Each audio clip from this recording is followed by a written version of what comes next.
I'm Ben Meiselas from the MeidasTouch Network. Will special counsel Jack Smith bring a third case against Donald Trump in connection with Trump's various crimes? Of course, case filed in the Southern District of Florida back in June for Trump's willful retention of national defense information and obstruction of justice. There's since been a superseding indictment in that action. Special counsel Jack Smith then brought the case against Donald Trump in Washington, D.C. for Donald Trump's crimes relating to the 2020 election. It was a four-count indictment, simple, elegant, but also very detailed in the somewhat ironic 45 pages that it took to set forth all of the criminal allegations in the indictment. But what was notably absent from the indictment is any of the charges regarding wire fraud, money laundering, involving Donald Trump's use of his political action committees like Save America PAC. And, we've been discussing here on the MeidasTouch Network that was clearly an area of major import in special counsel Jack Smith's ongoing criminal investigations. These money laundering and wire fraud potential crimes committed by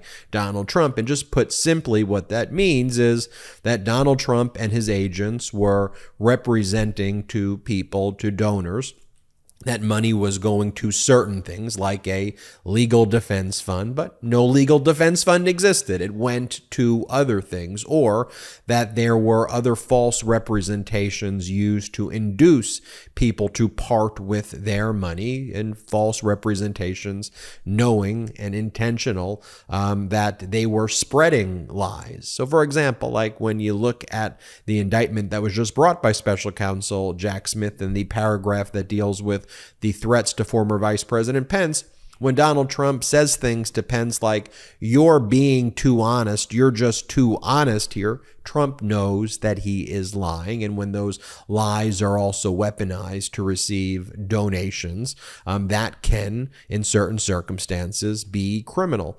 But the thing about financial crimes is that they take a very long time from the indictment to a trial. Why?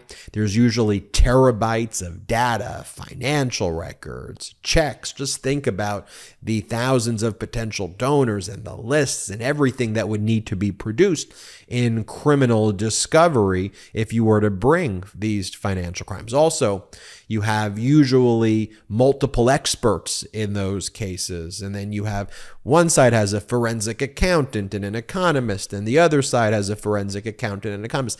That takes time. Special counsel Jack Smith wants clearly a 2024 trial date. That is what Jack Smith's pushing for. So the elegant, simple indictment brought by special counsel Jack Smith against Donald Trump thus far only relates to conspiracies in connection with the 2020 election, trying to overthrow the election in various states, in various ways, with various people, the threats to Pence, and all of this conduct. And so that's what special counsel Jack Smith focused on. But what that doesn't mean is that special counsel Jack Smith can't still bring another case. If you go to MeidasTouch.com, I did a detailed review of this as well. That's our new homepage, MeidasTouch.com. And you can look at the article I wrote about how special counsel Jack Smith may be preparing a new indictment against Donald Trump. But if special counsel Jack Smith brought a superseding indictment in the existing case, which is basically like saying an amended complaint with new allegations, that could delay.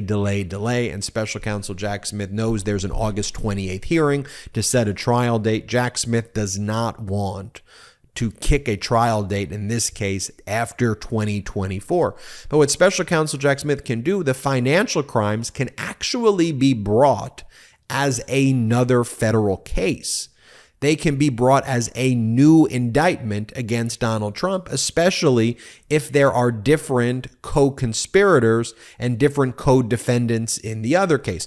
Where it becomes inextricably intertwined with the same co-defendants, there's a better argument to make that the cases should be consolidated. Consolidated means delayed. But I think special counsel Jack Smith is preparing another criminal indictment. And let me give you the data behind my suspicions.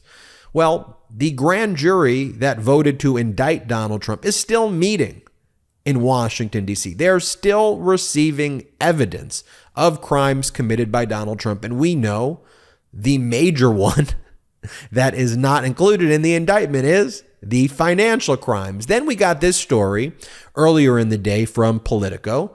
Special counsel still scrutinizing finances of Trump's PAC. And it talks about a closed door session with the former disgraced New York police commissioner and Giuliani's top lieutenant and aide, Bernard Kerik, big Trumper, was inextricably involved in spreading lies about the 2020 election.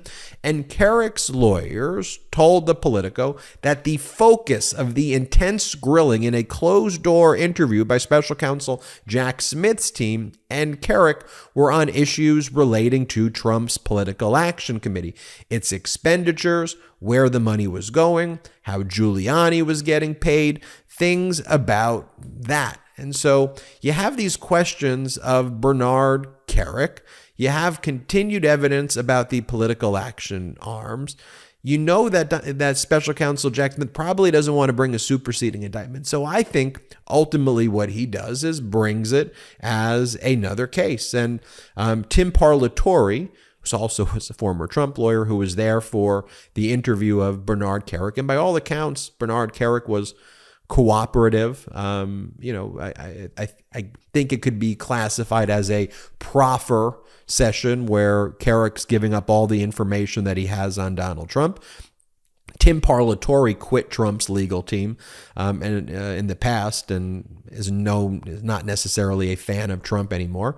And Parlatore told Politico it's laser focused from Election Day to January 6th, and specifically scrutinizing whether Trump or his PAC violated federal laws by raising money off claims of voter fraud that they knew were false. And again, just briefly talking about Bernard Kerik here as well, someone who Donald Trump pardoned, somebody who disgraced for his own fraud and criminal conduct. He pled guilty in 2006 to ethics violations and got embroiled in all of this criminal conduct. He pled guilty then in 2009 in the Southern District to 8 federal felony charges. These are the people who Donald Trump surrounds himself with. And Trump pardoned him, and then Kerik became indebted to Donald Trump. That's how Donald Trump likes to keep people weak and indebted to him and pardoning criminals.